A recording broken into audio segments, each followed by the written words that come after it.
based on advanced metrics as well as efficiency numbers, LeBron should win Most Valuable Player running away, but we don't think that's going to happen. I think it's going to come down to James Harden and Russell Westbrook. And we saw those two men paired up last night on the floor as the Rockets and the Thunder played. What from that game can you pull out and say, all right, that settles the MVP discussion? I don't know if anything settles the MVP discussion. I mean, the one thing I'll tell you that helps Harden in the MVP discussion is the result of that game. Because as the Thunder start to bear down on potentially maybe having a chance at the 4 seed, and that loss last night is we're down to single digits in the amounts of games these teams have left, that loss hurts them. So I think, and because I've always felt the one thing Westbrook needed to get himself really potentially past Harden for the MVP was to have OKC finish as a top 4 team. Houston's locked into the 3. They're not going to catch San Antonio. No one's going to catch them. And at the 3 seed, Harden is probably the most viable candidate out there for MVP. So I think when you look at the game result, first and foremost, the other thing about that game was, and James Harden really, in terms of his ball distribution, was terrific. I mean, the 12 assists, but more than that, 8 of 15 from the field, didn't force a ton of stuff. He was able to set up Lou Williams, who was hot. Ariza shot the ball terrific. Eric Gordon shot the ball terrific.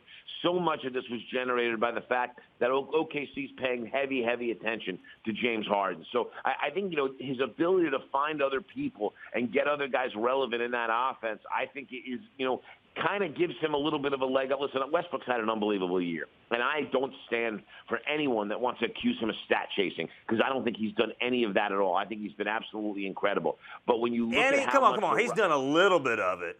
No, he hasn't. Oh, come on. He grabs there have been some rebounds that he's grabbed and he's called off teammates so that he could grab some rebounds. Or the other night when he did the perfect triple-double, he was, taking away shots so they're making sure that he got his assists there, got the assists up to double-digit numbers. Came out in a blowout. They win in the game by how many points? By 30 points? I'm just saying. Hey, I love Russ Westbrook. Don't get me wrong. The stat chasing on rebounds, understand something.